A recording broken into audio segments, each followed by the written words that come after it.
Welcome, everyone, to Wrestle Roast. I'm your host, Robert Karpolis, and I am joined today in crystal clear HD audio and video, in case we ever use this for video, Scott Chaplin. Scott, how are you? What's up, gang? I'm good. I'm good. Yourselves? I'm doing great, and we are also joined today by what looks like retired Marine veteran Dan St. Germain. Dan, how are you? Hi. I'm obligated to serve, proud to serve. He's proud to serve, and unlike Randy Orton, he's allowed to attend all Marine related events. We've got a big show for you today. Right up at the top, we're just going to clarify, just going to put this out there. We're recording this at 2 o'clock in the afternoon on Thursday. The WrestleMania press conference has not happened yet. I will probably come on at the end of the show and just tack on a little, hey, here's the takeaway from that. But if you're sitting there going, hey, why the fuck aren't they talking about it? Because we're taping early, asshole. Fucking deal with it and grow I up. may I may join you. It just seems like, with the trend of our show of a major news story breaking as soon as we're done recording. So Yes. Thankfully, look, I don't know what's going on in like the Yeah, someone's water of private wrestling. jet is going down. You know how they posted everybody's landed in Vegas? Yeah. Cody hasn't, and his stories is going to end a lot like Buddy Holly's. The day the mid card died, because it's I pretty mean, much where he is right Bronson now. Reed kind of looks like La Bamba, so I think he could make. Yeah, I guess. Well, no, Bronson Reed looks like the thing the plane hit in the air that That's true. fucking made him crash. Man, that guy is all torso, no neck. He looks like it's like a giant like hedgehog or something, like an armadillo or something. Yeah. Sure, he's a very nice guy. Like between him You and got him. Otis and Ivar, like they just don't have a body. It's just they look like the Eminem characters. Ivar looks like kind of a normal fatty, but the other two are just, they defy science. Yes. But that's kind of what WWE has right now. They've got some of these just genetic like freaks. Or I watched the NXT pay-per-view, which quick plug for the Patreon, the Something to Sports Entertainment with here, talked about Vengeance Day. Joe Gacy is literally just a fat guy. I don't get it. I do not get Joe Casey. Maybe it's just my own self-loathing because he reminds me of me with my shirt off, but I do not get it. He's doing the Bray Wyatt gimmick, but Not just at like all. no, just like as a fat guy that likes getting beat up, which is it's weird.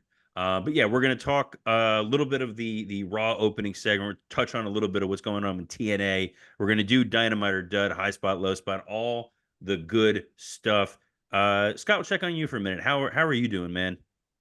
Oh, I'm great, man. I mean, I got a high spot ready to go already. I'm so pumped about it. I'm going to figure out what time I'm going to be waking up on Sunday to enjoy it. So I'm in a good place in terms of pro wrestling. So yeah. That looks like he's been crying, by the way. He No, I just does. got out of the shower.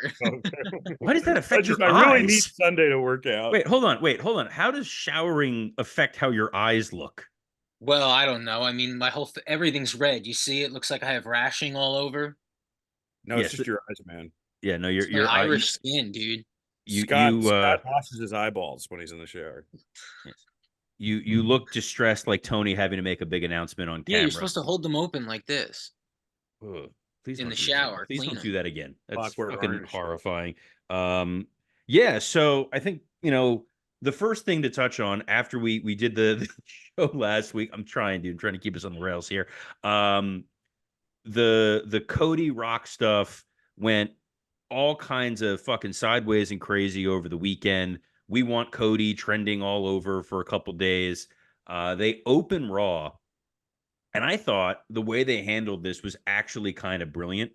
In that you have Seth out there who's like, I want to fight you, Cody. And then Cody comes out there and is like, yeah, I guess I could fight you. And then Drew McIntyre was just like the avatar for the internet, and he's like, no, no, no, you got to go fight Roman, man. Like, you got to finish your story. You got to do what your dad would have wanted to do and go be a hero and go be a champion. And you just leave Seth like, I'll fight Seth. It's fine. Don't worry about it. But you go finish your story. And the audience did not know what the fuck to do. And I thought it was fantastic. Dan, you saw this opening segment, right? What'd you think I of did. I this? watched Raw on Monday. I watched Raw and Dynamite this week, and a little bit of Vengeance Day. Um, I loved it, man. Bitter Drew is a total revelation.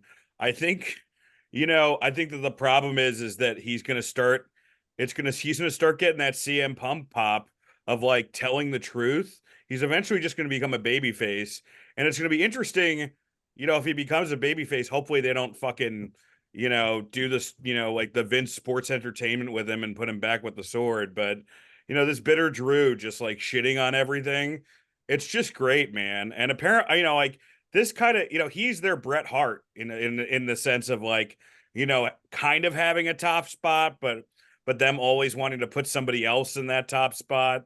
So yeah, it works out wonderfully. And my one complaint of that segment though was, which people pointed out, um they passed out signs and they had the same guy write all the signs. So like it was just like, come on, man. Like WWE is usually better about production, and They it's didn't like pass out signs. They didn't pass they it. Some guy brought. So Meltzer oh reported that it oh was WWE. Apparently, Sean Ross Sapp is like, if Dave would have done like 10 seconds of research, he God would have damn it. Why seen am I listening to Dave anymore? Oh, because he's Dave is got you. toast, man. Yeah, Dave has you in fucking like Stockholm syndrome here. He You he think gets you need nothing him? right anymore. He doesn't even get AEW news right. No, No, but I think he's got like a new girlfriend, and he's just like, he's like an eighth grader, like who just got his first girlfriend. It's When did the divorce happen? Why wasn't that front page WrestleZone news? yeah, why isn't he announcing that? look, Dave is so speculative and wrong. I'm shocked I don't host a podcast with him.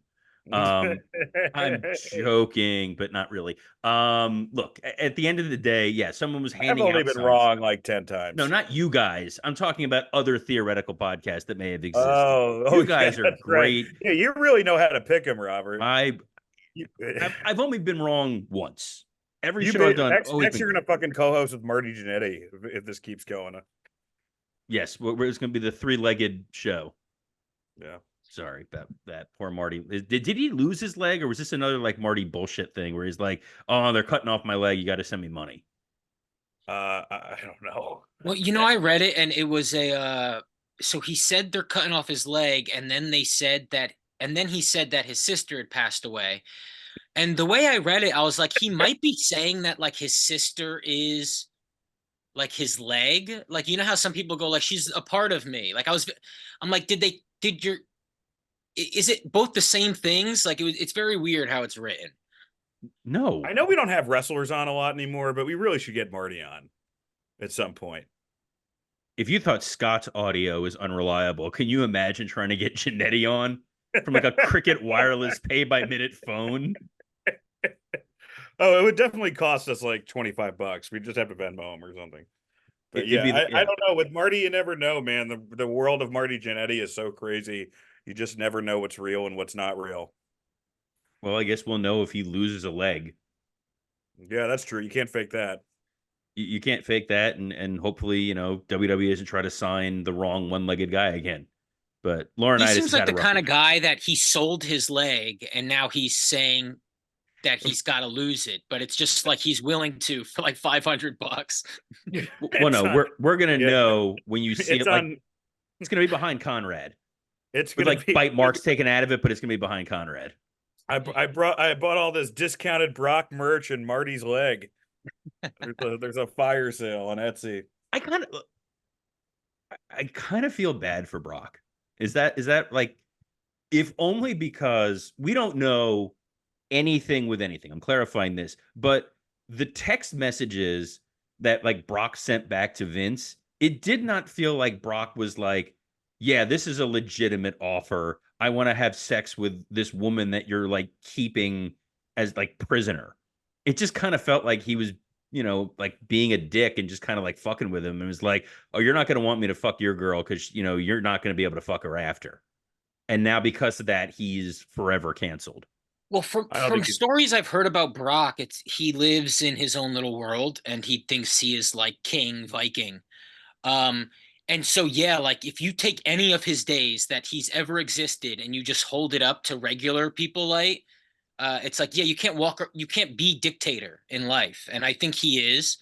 I think that'll come out that he's like an obvious piece of shit and has been since he's been 11 years old. Um, so yeah, no, I don't know. No, do I I feel can't bad feel for bad for him? some. No, because I don't think anything legally is going to happen to him. I I don't think think it's legally just a he's. story. I think part of this lawsuit, what's kind of come out, was designed to really embarrass Vince to the point where he had to be ousted from TKO. From a legal perspective, you could have made the same allegations without saying, "Oh, and by the way, he named sex toys after WWE wrestlers."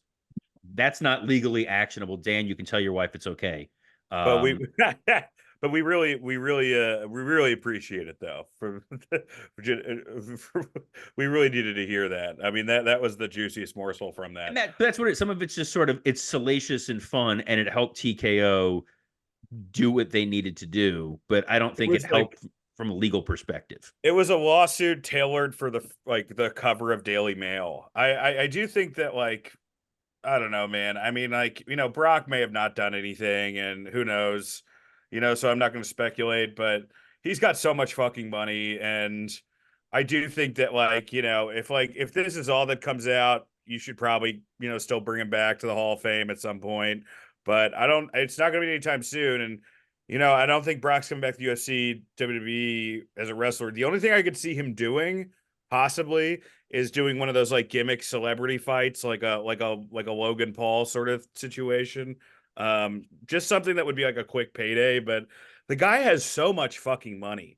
I mean, this guy has just been taking WWE to the cleaners since 2013. He's just 10 years of just crushing them. As he's always gotten what he wants. It seems like his rate just keeps going up. He has to work less, and he deserves it. I mean, he was a huge part of business the last 10 years. Like, I mean, how many WrestleMania main events was that guy in? But Too many.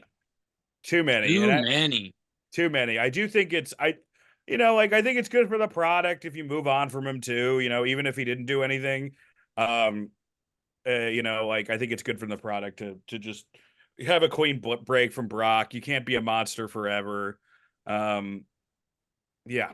It's gonna be it's gonna be awkward. Like all the WWE guys are out there in Vegas doing press for this event. They're gonna be doing press for Mania. Seth Rollins was kind of the first guy to come out and just say, like, hey, the Vince stuff is disgusting and awful.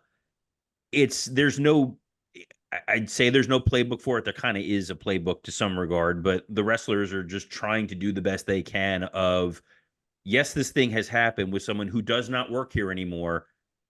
We're trying to move forward and do what it is we do. But then when you're Hunter and you try to say that, they like come after you. What So if Brock does what Jeremy Piven did after getting canceled and he just starts doing stand up? Like we see Brock at the Hollywood Improv. That'd be phenomenal. Yeah, but Brock's at least kind of funny. Remember he did like some of those things with Heyman?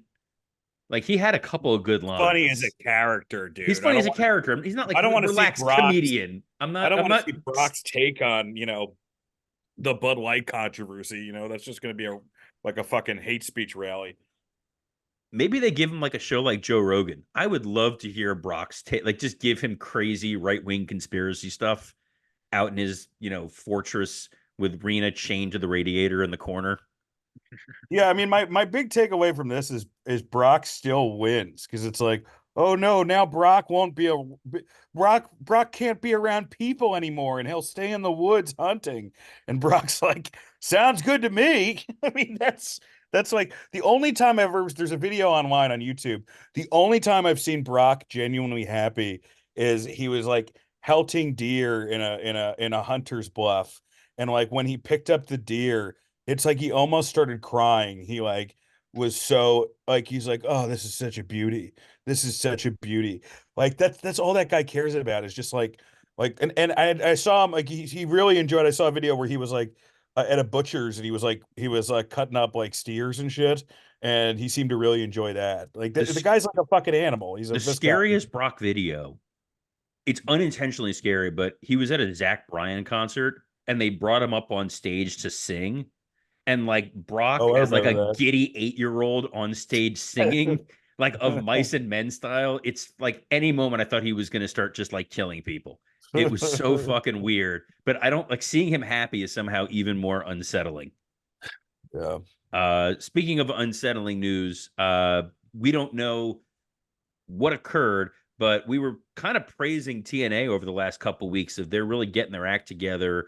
The rebranding seems to work. They have a really strong roster. They had that participation in the Rumble, and then out of nowhere, Scott D'Amore is out as TNA president. And the only comment I saw, it was a couple hours before this happened, where Moose said, like, if Scott D'Amore is not here, I'm not re-signing with TNA. This thing is it's weird timing, it's weird I kind of want to see everything. that guy in WWE, so that's cool. Moose, Yeah. yes, I think that Or dude would be AEW. awesome. I mean, Jacob Fatu's, but I mean, like, I think fucking try to get Fatu. I would get Fatu maybe even over Okada. That guy's so Oh great. yeah, Jacob Fatu's fantastic. He's great in the ring. He's a good promo. He's obviously part of the bloodline trajectory. Yeah, he's He's got a lot related of to them. upside. Okada, he's got to be like pretty banged up still. Scott, this is where you say Okada's way better. What are you talking about? You're an idiot. No, I mean, no, unfortunately, look, I think Okada is amazing, but when's the last time I've seen like the best of Okada? I don't, it's been 2 or 3 years maybe. When he showed up in Uh, a t-shirt and jeans on Dynamite. but I also feel like New Japan's never really recovered since COVID, and so it's so hard to judge, and that's why wherever he goes, he doesn't. I think get to like relax like Shinsuke got to. He does actually have to put in a year of amazing matches, or people are going to be like, "Damn." Yeah, that's only if he goes to AEW. If he goes to WWE, the threshold is a lot lower. They're just going to be Sure. happy to see this guy and be like, "Oh, cool. It's I it's feel a like I feel like Tony gave him so much money. He's got to go to AEW. I think Tony like backed the Briggs truck up for him, and I don't think WWE did. no. I don't think WWE feels like they need him. Even in They this don't. I mean, they crisis don't. situation, it's like, guys, the worst case scenario at WrestleMania is you're going to get Rock versus Roman Reigns as a main event for one night of WrestleMania. Like that's your worst case scenario, and people are calling for someone's head in a match that's still pretty damn impressive on a poster. For sure. I mean, also Jacob Fatu, and I don't think he needs NXT, but him in NXT is so intriguing. He's someone that like will make people actually tune in. He can I would. be he can be your replacement for Braun, just like that, and the relationship with the bloodline, but keeping him away from them because he is so different. And then eventually getting to it when you figure him out after a year or two. So yeah, he is a guy that if WWE is looking, then they need to get him for sure.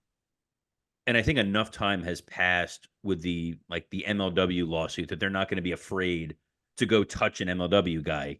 In the same way they now have, or they had this relationship with TNA. I know they're doing this stuff with All Japan. I don't fully understand what happened with Stardom. I've seen where like they like Stardom like fired their president, and now this guy for tampering is supposedly going to start his own promotion.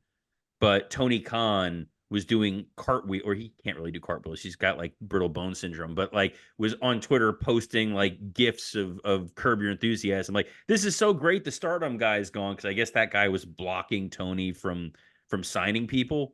Well, Scott, you know the Yeah, I was story. gonna ask Scott what's going on here. I mean, I vaguely know it from what Tony's posting and what a few other people are posting, but yeah, this guy got fired from Stardom. He's the creator of Stardom, but Bushi Road, I guess, fired him because yeah, it seems like he was either making plans to start his own company in Japan, and while doing that, also what what Tony seems to be implying is that he was also working alongside WWE and getting them to not speak to AEW talent, Stardom talent, while people like Julia would, go to WWE. Yeah, it seems like this guy's going to start a company, his own, I would guess, female promotion. and then be the first Japanese company that's like really hand in hand with WWE, which is good because Julia was supposed to go to WWE. Yeah. Now this guy left, and she's apparently sticking around and helping him start his new company. It just seems like, yeah, what a place to just send NXT talent, send WWE talent, and filter Japanese talent.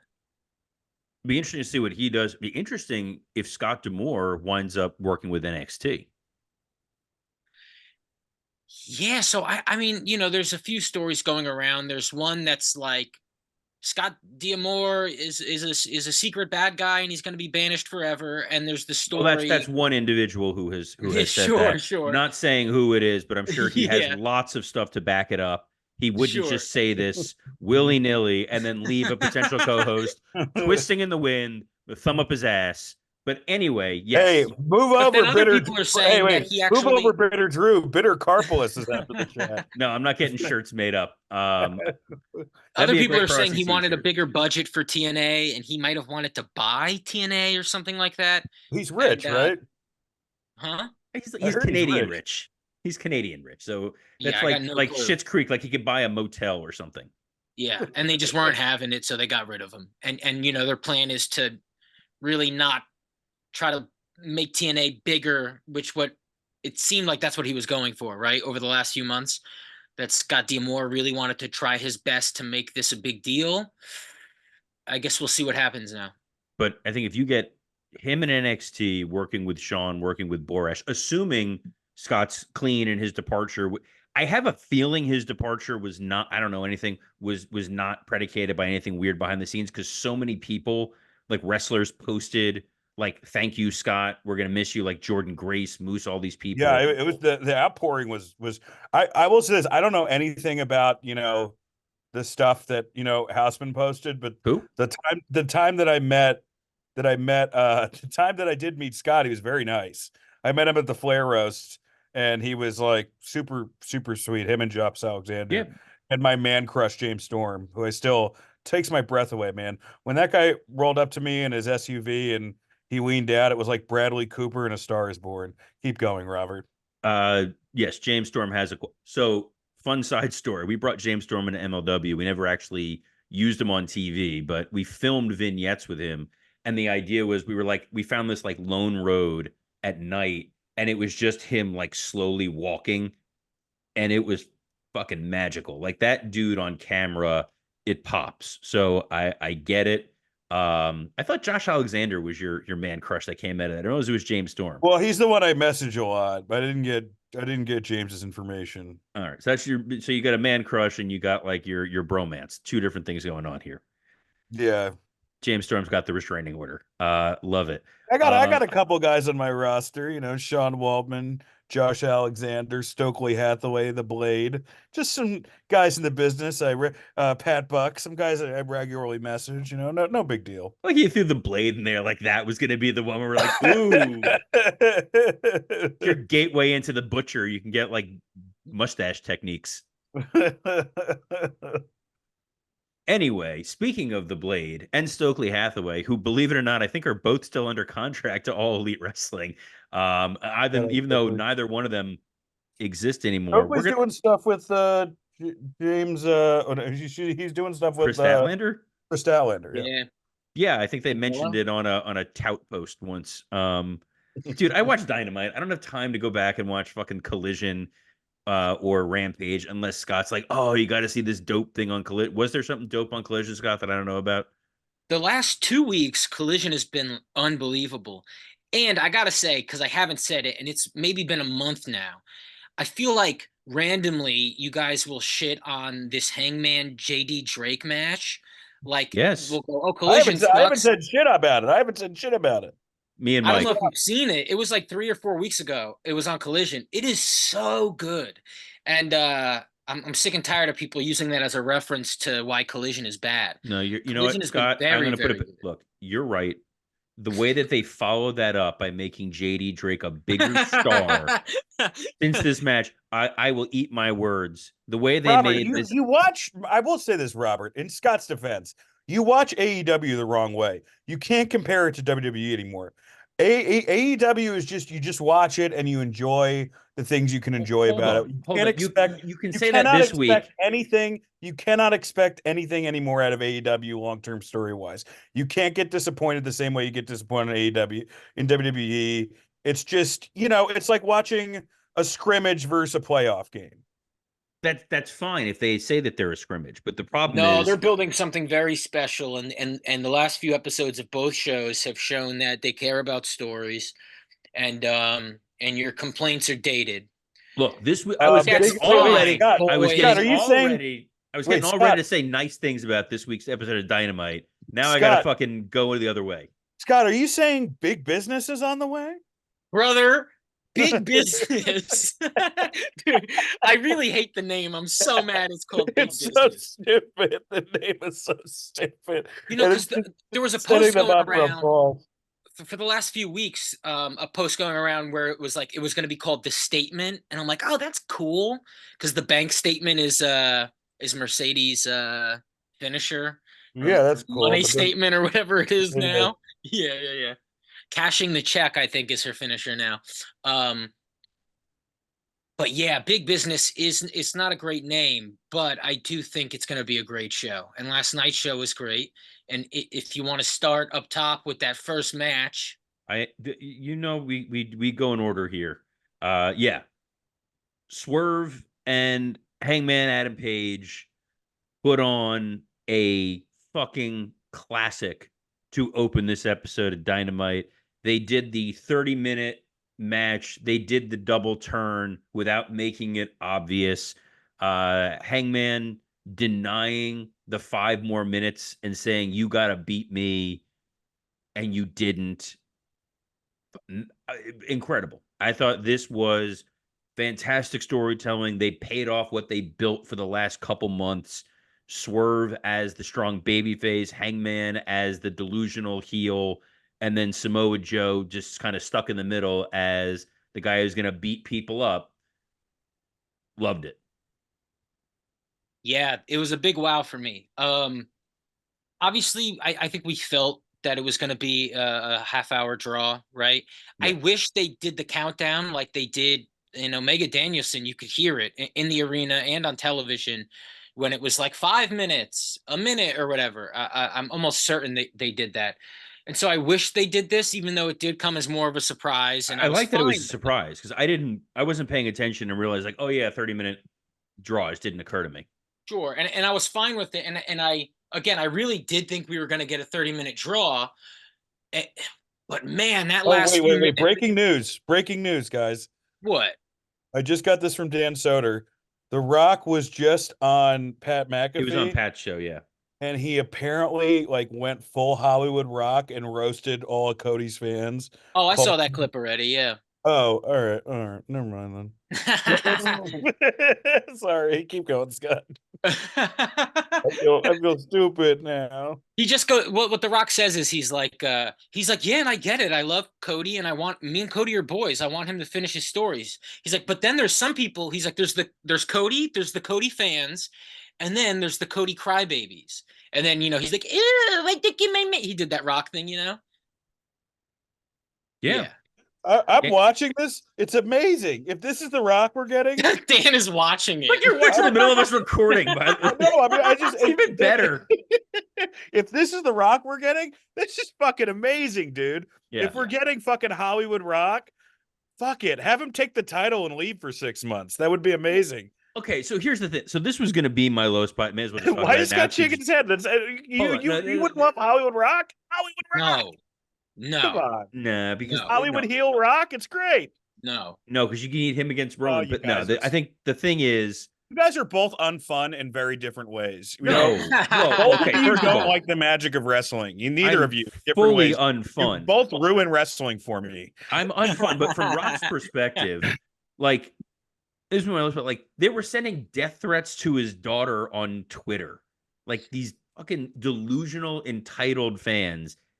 It's I'm not co-signing on that. I'm not saying. Just Well, want no. fun First of all, you Rock, are man. because you're nodding I your wa- head up and down.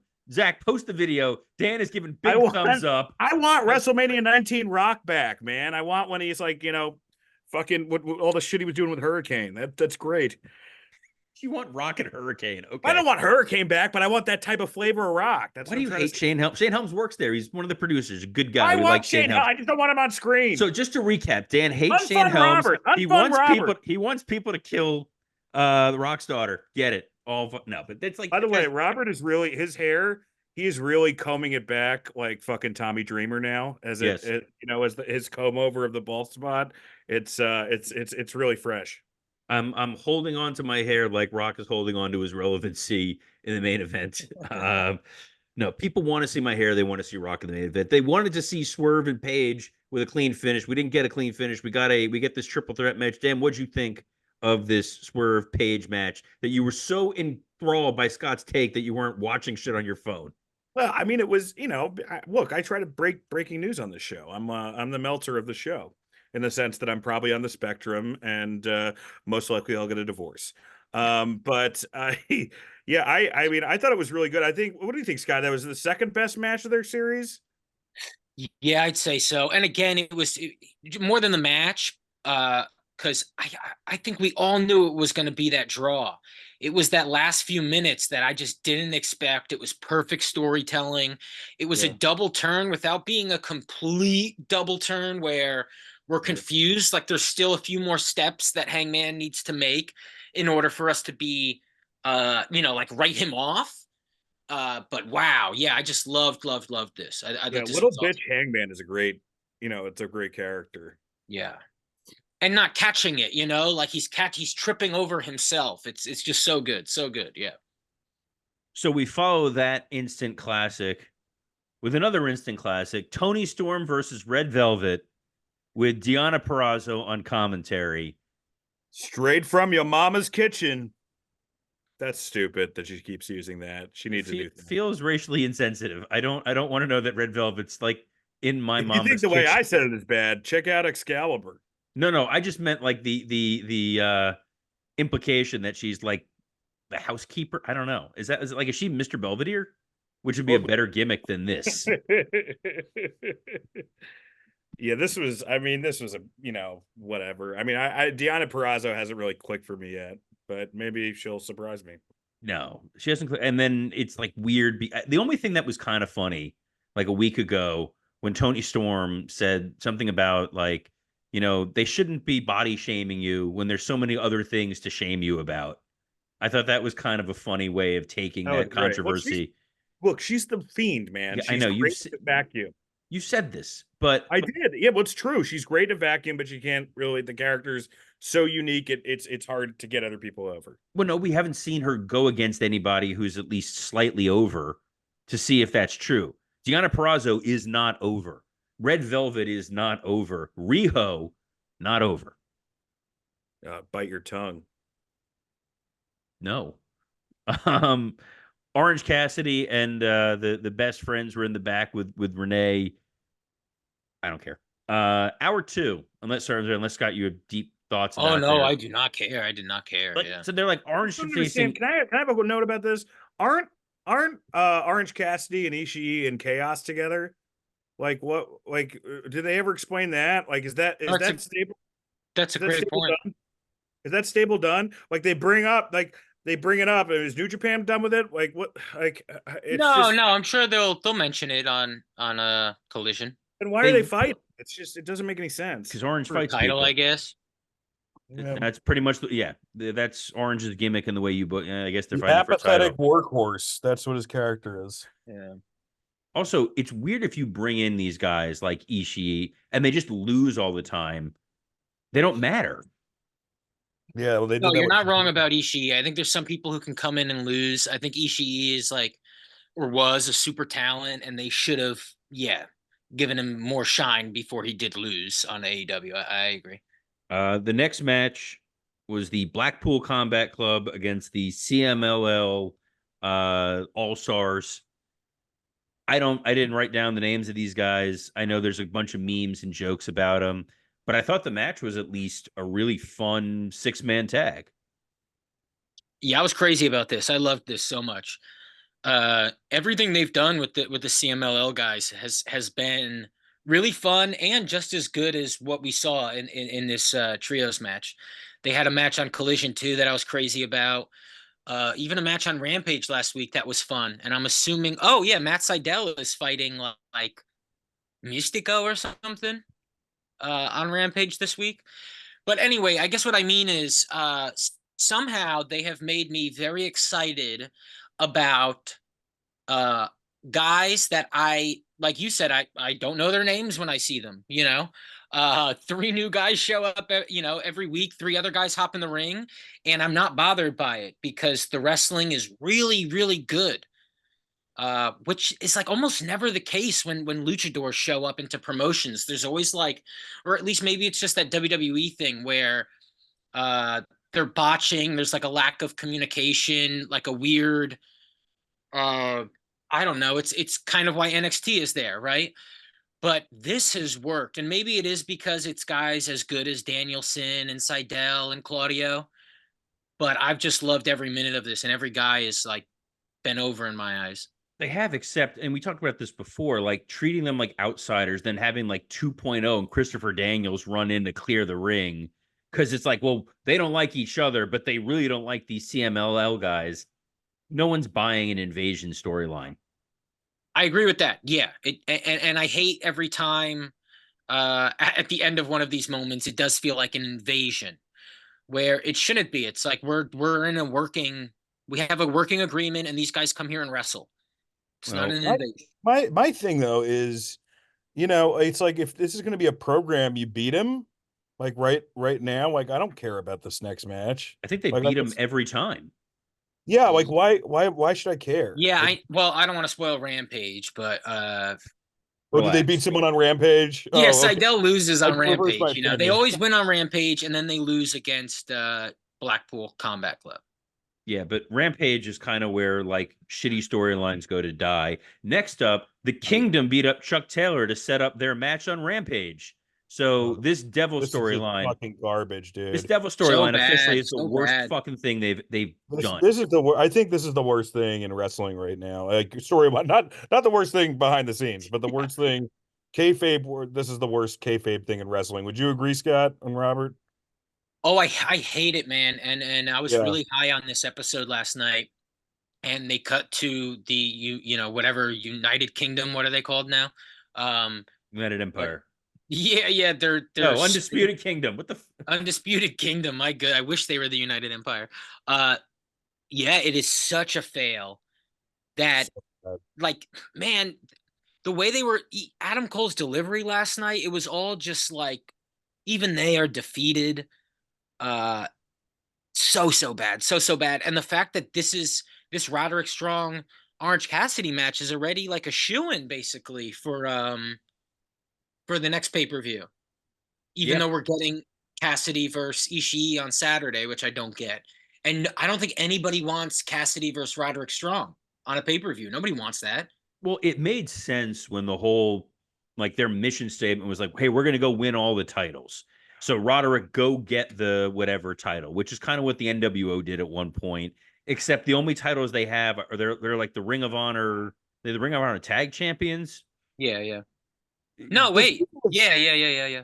I mean, there were so many great things about the NWO, but the thing that was so great about them in the beginning, which actually became one of the reasons for WCW's downfall, is they were like so apathetic and too cool for WCW. Yeah. And these guys are like not, these guys aren't cool enough for fucking, uh, TNA at this point. I mean, it's really, I mean, it's just, I don't know what you do. The only thing that gives me hope is that, we all remember how bad the Judgment Day was when it was Edge and Damian Priest. But then Rhea came in and kind of turned everything around. I don't know if they'll be able to have that trajectory, but like Judgment Day really went from the worst thing in wrestling to like one of the most fun things in wrestling. Maybe these guys, there's a lot of talented guys there. Maybe they can do it, but I'm Well, I'm skeptical. I'm not hopeful at all. I mean, to Do that we know when point, Cole Dan, is back?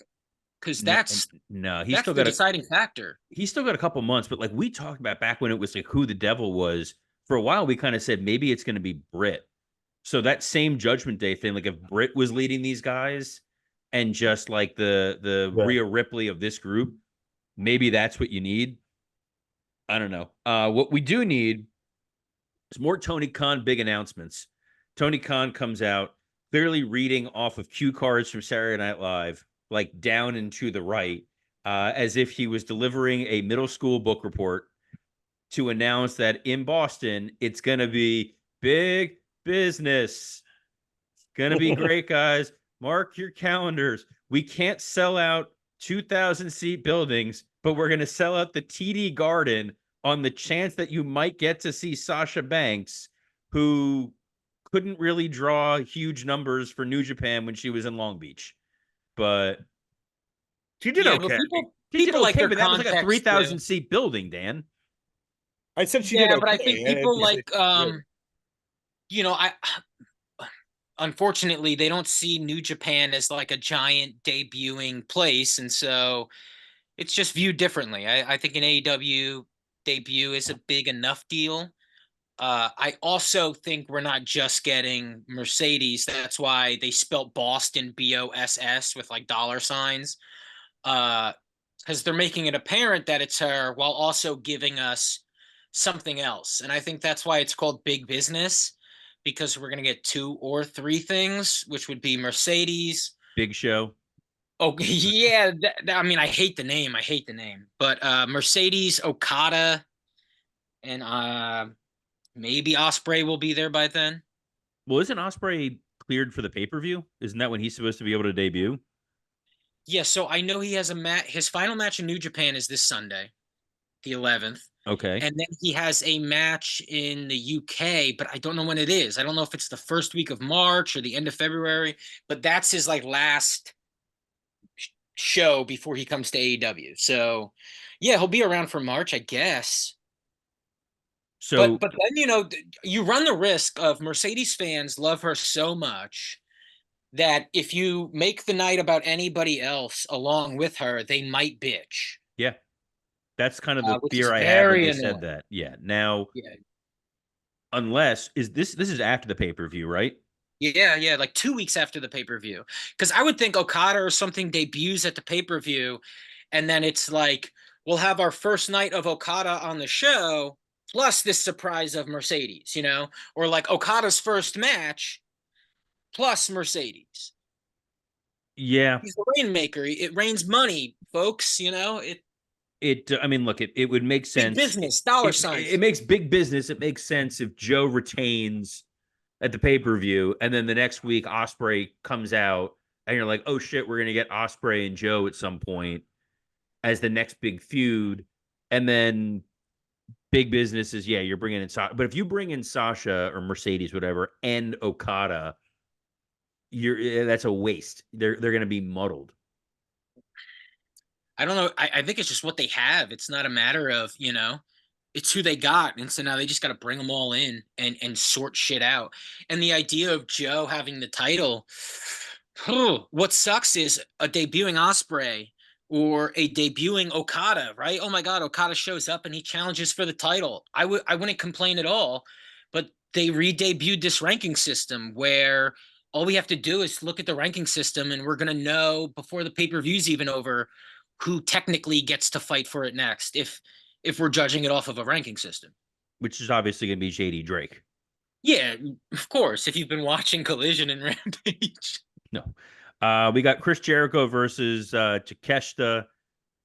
Sammy Guevara came out at one point to try to even the odds with Hobbs. In the end, Takeshita made Jericho tap in the walls of Jericho after hitting him with a screwdriver. Scott, what do you think of this match? I love Takeshita. I think he is unbelievable. I think he is. It is weird. Your audio is way louder when you turn the camera off. It is. That's crazy. Really? Huh. Yeah.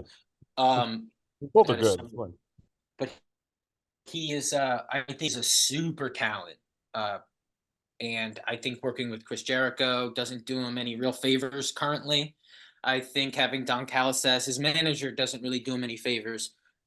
But I did like the match. I thought it was a good match. I think Takeshita should have squashed him a little more. And instead of a tap, really kick his head off. But other than that, look, I don't like the crowd singing Judas. I don't like the crowd behind Chris Jericho. I do think he needs to go away for a minute while they assess things or pretend to assess things. I mean, I don't work there, and so I can't make them do shit. But at least create the image so I don't feel weird watching Chris Jericho get cheered on television. Other than that, though, Takeshita is, yeah, he's the shit, and I would love to see him fight any of their top guys. I mean, Takeshita versus, for the title in 2024 sound for me as long as they do it right because he has the talent. Dan? Yeah, I thought this was good. I mean, there's always going to be kind of botches in a Jericho match now.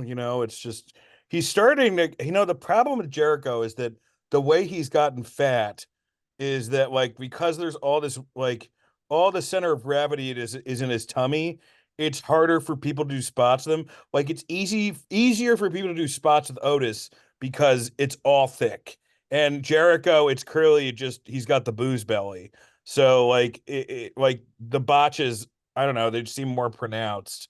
I'm starting to, honestly, this Don Callis storyline, it's starting to become Undisputed Kingdom for me, where I'm just like, let's move on from this. I mean, you got some hot things in the company. You got Hook, you got the three-way spot for the title.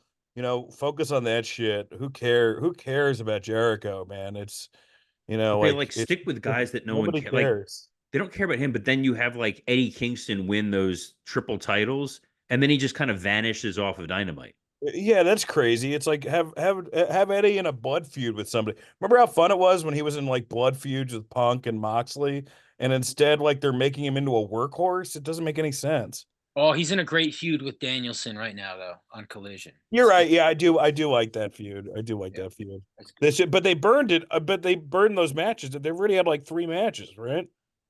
Yeah, I think so. Yeah. Yeah, I mean, Uh, Main event, surprise, surprise. Sting and surprise, Darby Allin surprise. win the tag titles from Ricky Starks and Big Bill. Smart decision to make this false count anywhere so you could mask stuff. Um, my biggest takeaways from this: Sting diving off the vomitory thing. It still looks impressive at his old man age.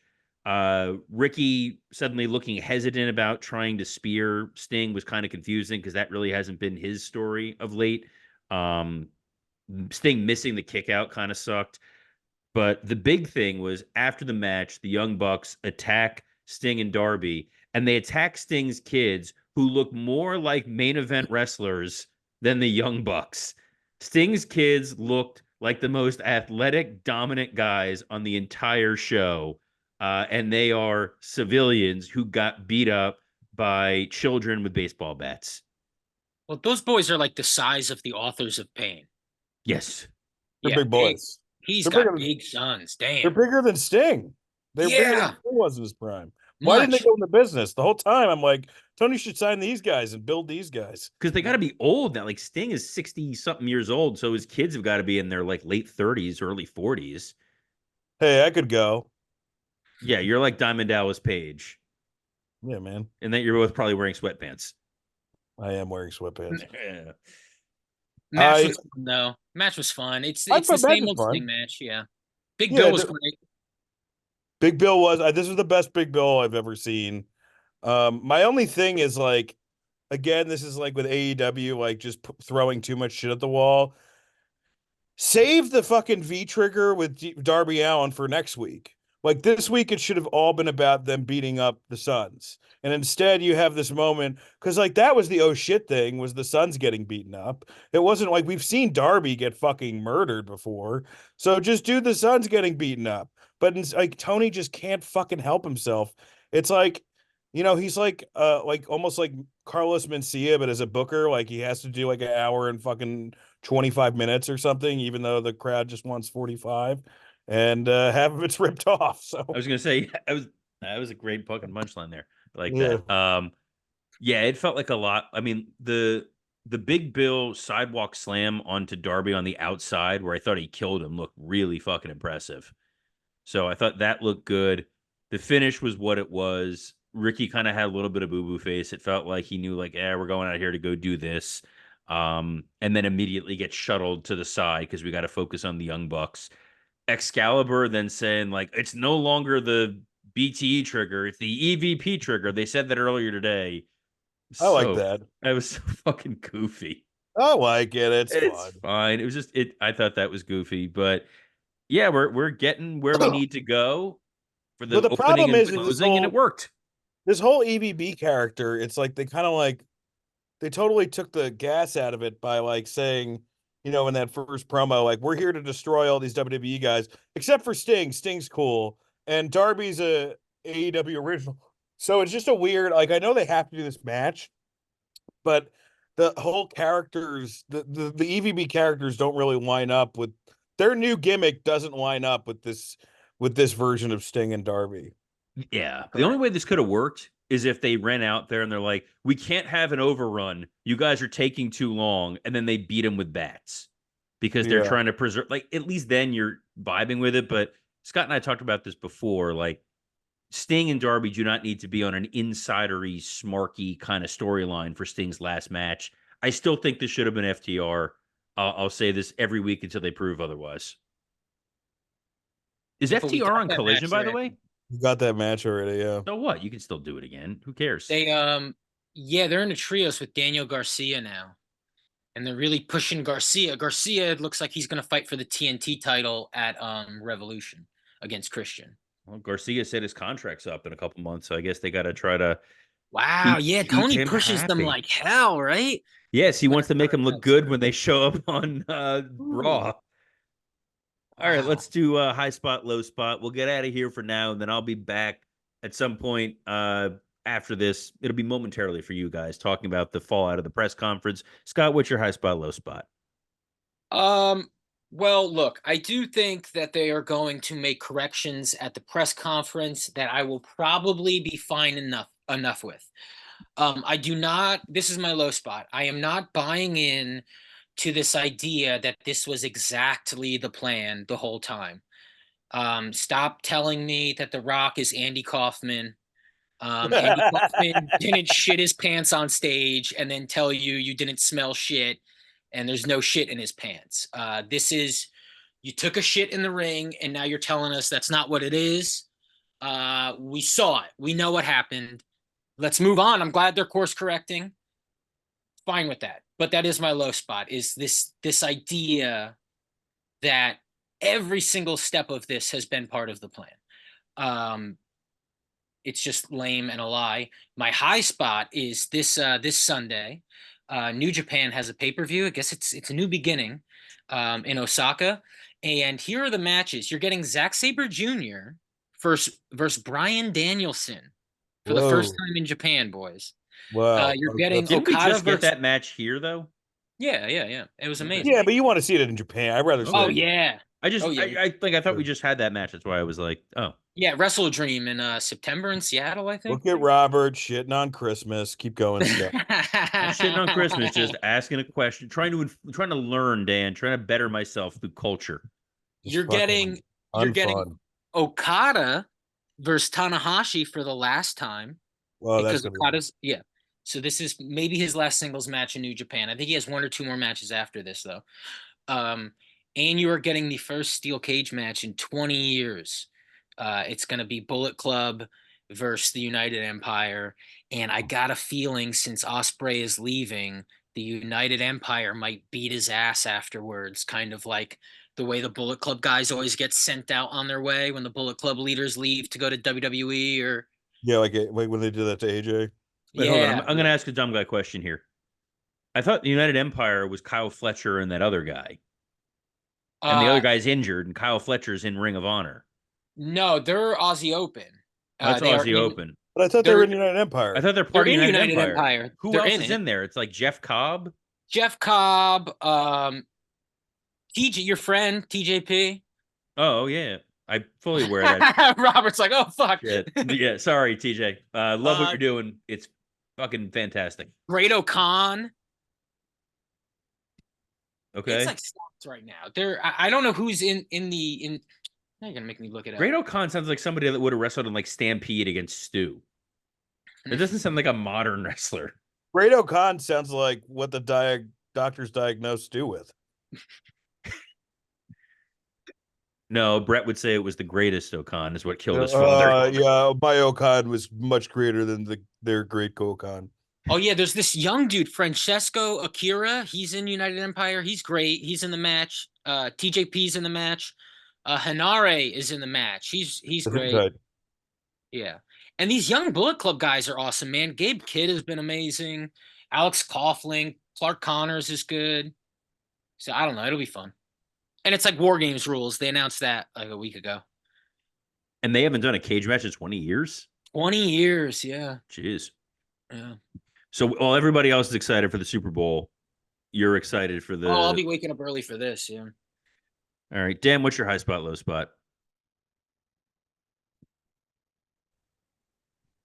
My high spot this week, it's a combo of Bitter Drew, but I'm also going to say Hollywood Rock, man. I know tuned out of the podcast to check out that Pat McAfee clip, but if this is the Rock we're getting, fucking bring it on, bro. I mean, which is also a Rock catchphrase.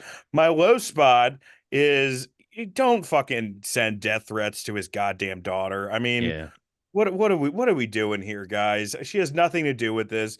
It's already, like as somebody like, this is obviously not the same situation, but I went to college for theater and my dad's like plays were done there a lot. It was a big deal. And it was always like kind of like I was weirdly in my dad's shadow. It's not fun. So it's like, like her getting this it's just not fun, man. So it's like, give her a fucking break, man. Do you want to do plugs too? Do you want me to do my plugs? I was gonna do my high spot low spot, let me do plugs, Okay, then we're done. you're right. But yeah, my low spot the Ava stuff. I've been friendly with Ava, super sweet girl, really passionate about the business, and people are just fucking awful. My high spot was from SmackDown last week. I thought they pulled off the Bailey damage control thing really, really well. My only Shot question about that, sorry to interrupt you. Have they been building that up? Because I hadn't been tuning Yes. in. Okay, So okay, they've cool. been subtly That was building it. perfect. They've Yeah. been subtly building it up that like they all seem like they have a plan, but then the Kabuki Warriors and EO are like planning behind her back, and then things like don't go like they go awry, but they don't really go awry. The other high spot was from NXT Vengeance Day, the Carmelo Hayes, Trick Williams stuff.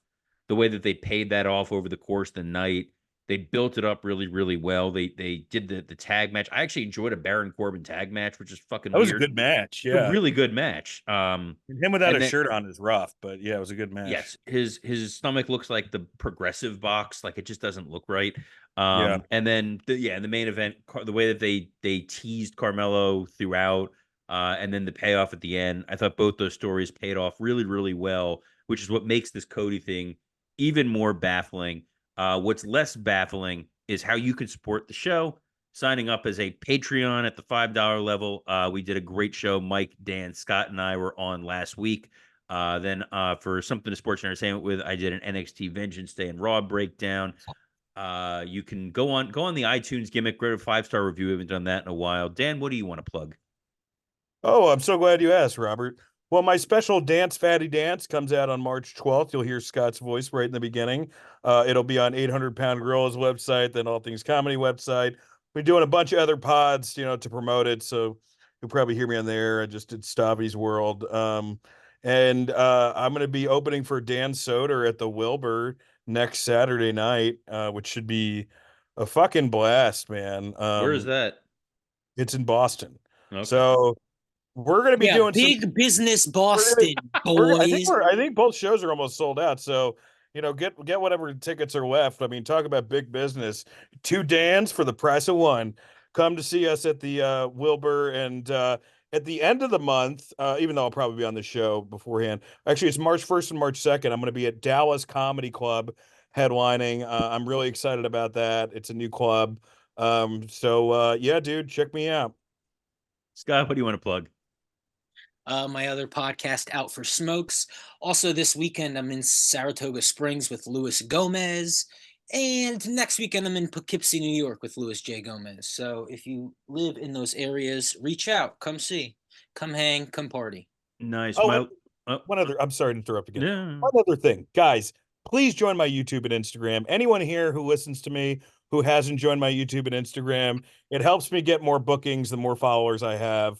It'll help out a lot. So please join it. I want to get to 1,000 on Instagram. I'm almost there. It was the old Wrestle Rose YouTube channel. It's not anymore. But we still have some Wrestle Rose videos there. And please join my Instagram. So I just had a video that got fucking 1 million views. So yeah, check it out. Nice. I was gonna say the Wrestle Roast Instagram, the new Instagram. Zach, our erstwhile producer, has put YouTube. that You're together. not Instagram. Oh, not YouTube. Instagram. Fuck Instagram. You guys Well, use join our no, Instagram join too. our Instagram. I'm saying that already exists. Our new YouTube page should be up now. We'll post the link on the Facebook group and on Twitter. It's going to have the audio for the shows. It's going to be another way for you to catch what it is that we're doing here. Also, last plug on my end, starting on Monday, Rumor and Innuendo will be back. Be myself and my Whoa. new co-host, Dominic D'Angelo, who has Fuck been yeah. on Wrestle Roast before. It'll be Monday through Friday, noon Easter. You back. can catch it on X, YouTube, all that good stuff. It's going to be a blast. But until then, Dan, what do you want to say to the fine people? Wash your damn hands, and we'll see you probably in like 2 seconds to talk about this press conference. Wash your hands. We'll talk about the press conference in a few seconds. And we're back. Hope you're done washing your hands. We just watched the press conference, and I got to tell you, it's worth doing a little bit of overtime here, Dan. You texted it to the group where we were watching this. This press event was just across the board, looked like an absolute home run. Unbelievable. Unbelievable press conference. They freaking outdid themselves. Hey guys, just full transparency. I have Chinese coming. The dogs will react. You haven't seen the dogs in a while, so exclusive. Also, I am currently bidding on a Shawn Michaels title on eBay. So if that interferes with it, I'm sorry. Well, we're not gonna get too in depth in this. Here's the big takeaways from this thing, guys. Number one, CM Punk and Big E as a commentary team going forward are going to be a tremendous financial windfall for the WWE. They knocked it out of the park. Presentation looked great. It's clear that we're getting Rhea and Becky at WrestleMania. Yes, they telegraphed it. No, I don't care. I'm happy about it. I'm excited. But the main event of this whole thing, I'm going to break it down real quick, get Dan's opinion before his Chinese food comes. Seth Rollins comes out. He's like, hey, let's bring out Cody and make our match official. Roman cuts this off. He says, this is my call. This is no one else's call. I choose The Rock. Rock comes out. Crowd, I would say liberally would say to be it's divided. It was like 80-20 in favor of they want Cody. They don't want Rock there. Rock is feeding off of this because dude's a pro. He knows what he's doing. And he's just trying to push forward. He's bringing up that he's calling them Cody Crybabies. Cryberry. That sounds like a pinkberry flavor, Robert. Cryberry sounds delicious. It does sound delicious. He puts up the family tree of the bloodline to show why this is such a deeply personal story, that this is one dominant family and that they are the only dominant family in wrestling. And the fans are booing, and he says, it doesn't matter what you want. We're getting Rock Roman. They hug. This brings Cody out. He's fired up. He says, this is bullshit. I'm the guy who won the Rumble. I make my pick. I choose Roman. Roman fires off at him, buries him in a positive way where he's like, look, you are as irrelevant as your father. That's what sparks. Pretty intense. Yeah. It was great. Then Cody turns around and says, if your grandfather were here and if the High Chief Peter Maivia were here, they would be ashamed of you. Rock takes offense to that. He steps forward and says, hey, his ancestors are my ancestors. He slaps Cody. It leads to chaos. Then in the back, you got Hunter trying to make sense of it. Rock and Roman walk by, Rock cursing up a storm, which was fantastic, saying, you talk shit about my family. Either you fix this or I'm going to fix it. Everything's in chaos, Dan. They managed to change the narrative from, boy, we bungled things on SmackDown to what the fuck are they going to do? And we're excited. Yeah, the only thing I'm a little bit nervous about, I hope it's not a tag, but I don't think it's going to be a tag. I don't think it's going to be a tag. Unless they they could theoretically do a tag night one, but I doubt that they're going to. I think that It's got to end on a singles match, it's got to end on a singles, um, unless if there's a way to get to Cody Rock, that's kind of where, with that slap, that seems to be what they're teasing here. Well, I mean, that would be a hell of a main event. Yeah, I don't, Robert, I don't know. I think, I think it's going to be an incredible Mania. I don't know where Seth fits into this, and I think this is exactly what they wanted because it takes the attention off everything that's going on Vince. We're all debating what's going to happen. Yeah. The only problem is there going to be a payoff? And I think there is. I don't think this is going to be like the higher power. I think that this is gonna, man, I was really blown away. That's all I can say. I think the one criticism I have, if there is any, is that I wish Cody came out with his music and seemed a little bit stronger because I think he got eaten up by Roman and Rock a little bit. Um, yeah, man. I mean, I think Seth's what's interesting is Seth's kind of the guy who got marginalized. And it yeah, I feels was fine like with that. I was fine with it's fine, but I feel like if you're really spitballing this here, again, I don't think this is necessarily going to happen, but it felt like what they were leaning towards is night one, Rock Cody and Roman Seth, and then night two, Roman and Cody. Is it going to be like a New Japan thing where they're going to like unify the titles? It should be, right? It kind of, I mean, the fact that Roman has so consistently buried the world heavyweight title, that's the loser's title, that's a secondary title. I'm the real champion. But It would he's going to win though, so it's like it's going to be unless Seth wins, and then it's Seth Cody. But No, I think Roman can win. You've got maybe Drew involved. Like, there's other levers you can pull, but it really feels like the way they are positioning this, that there is now a personal just hatred between Cody and The Rock, because as far as Rock's concerned, he was insulted that Cody invoked the family name. there's hate between Cody and Roman, Roman and Cody, Rock and Cody. And it seems like there's love between Seth and Cody and love between Roman and Rock. This is really firing on all cylinders, I mean, I know it sounds like we're like like we're in the WWE camp, but I mean, how can you not love this shit? I mean, this is the most compelling, weird thing. And like I said earlier on the show, the worst case scenario is that we wind up getting Roman versus Rock, which would still be a hell of a blockbuster match. When they faced off against each other and they put the graphic up on the screen, it's a strong looking graphic. Well, my thing is now though, it's like, are we not going to get? So we're not going to get Roman and Rock. Are we going to get Roman and Rock? I mean, are we not going to get Roman and Rock? But now this is where it's like so fucked, because they gave you Roman Rock and the internet exploded and said, like, we don't want this. And now you're saying, But well, they now look we're so not going to cool get staring down with one another. I mean, the thing is Rock. How many matches is the Rock going to have? So is the Rock going to have two matches, and then we're going to save for Rock and Roman later on, or Roman and then Roman and Cody at SummerSlam? I mean, the thing is they really, if they want to, they've lined up their main events for the year. They have, but the thing about The Rock is anytime he's done one of these heel turns in the past, once Is it a heel turn though? this felt like a heel turn. That crowd was booing the fuck out of him, and it doesn't matter what you think. The line about how there's only one family that matters in wrestling, or one, which takes a shot at Cody and his bloodline. It felt like Rock towing, like cursing, walking in the back with Roman, like he hugged Roman, and then the two of them walking out together. When he's done these heel turns, you wait a little bit, he comes back, there's a smile, a wink, guys, I was just kidding, and then they love him again. So you can always pull the nose up and then find a way to get to Roman and Rock down the road.